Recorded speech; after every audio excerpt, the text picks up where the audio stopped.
पिछले कुछ 10 सालों में साइंस एंड टेक्नोलॉजी फील्ड का one of the leading pioneer अगर कोई रहा होगा तो वो होगा नैनो टेक्नोलॉजी। आपने भी बहुत सुना होगा इसके बारे में। जी मैं वो कार वाला नैनो की बात नहीं कर रहा, वो भी एक टाइम पे ऑटोमोबाइल फील्ड का एक पायोनियरिंग इन्वेंशन था, बट ज्यादा उम्र नहीं थी। मैं जो बात कर रहा हूँ वो दूसरा नैनो टेक्नोलॉजी है, R&D वाला।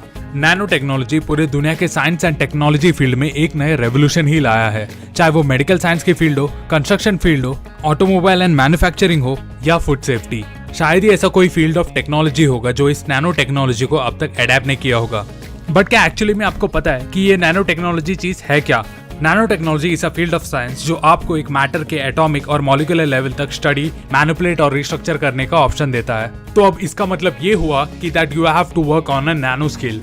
और अगर इस स्केल पे कोई मैटर का स्टडी करना हो तो हमें बहुत ही पावरफुल माइक्रोस्कोप्स लगेंगे जो माइन्यूट स्पेसिमेन डिशेस के छोटे से छोटे कोने तक फोकस कर सके।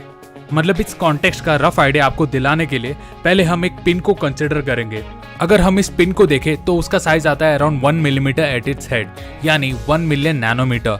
दूसरा एग्जांपल मैं लूंगा a human hair which is around 60,000 nanometre thick. तो जब हम इस नैनो टेक्नोलॉजी के बारे में डिस्कस करेंगे तो हम ये 1000 नैनोमीटर और 1 लाख नैनोमीटर की बात नहीं करेंगे, क्योंकि हम जिस छोटे नैनो स्केल में काम करने वाले हैं उसमें हम कंसिडर करेंगे structures which are up to 1 to 100 nanometres in size. और जब हम इस एटॉमिक लेवल तक पहुंचते हैं तो हमें बहुत सारे नए इंटरेस्टिंग मटेरियल्स देखने मिलते हैं जो ऐसे कुछ सरप्राइजिंग प्रॉपर्टीज के साथ उभर आते हैं जो हमने कभी सोचा भी नहीं होगा।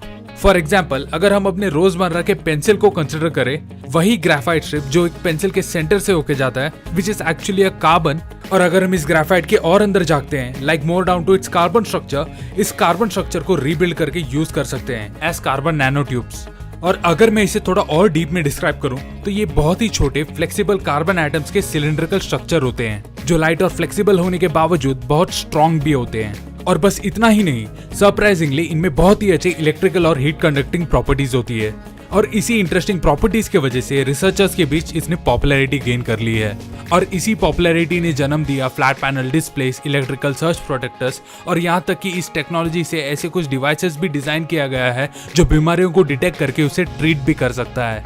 अब दूसरे एग्जाम्पल के लिए हम गोल्ड को कंसिडर करेंगे। गोल्ड को अगर हम नैनो स्केल में स्टडी करते हैं तो ये फैक्ट सामने आता है कि इतने छोटे स्ट्रक्चर में गोल्ड ही नहीं दिखता। इट्स आइदर रेड, ब्लू और green depending on the size and shape of the particles. और ये गोल्ड नैनो पार्टिकल्स ने भी मार्केट में अपने वाइड रेंज एप्लीकेशंस ढूंढ ही लिया है, जहां इसे कंप्यूटर्स के स्पीड इंक्रीज करने के लिए यूज किया जाता है। इसे कुछ लग्जरियस और एक्सपेंसिव पेंट्स में भी यूज किया जाता है ताकि उस पेंट को ज्यादा इंटेंस और ड्यूरेबल बना सके। एंड ऑल्सो इस गोल्ड नैनो पार्टिकल्स को कैंसर से फाइट करने के लिए भी इस्तेमाल किया जाता है।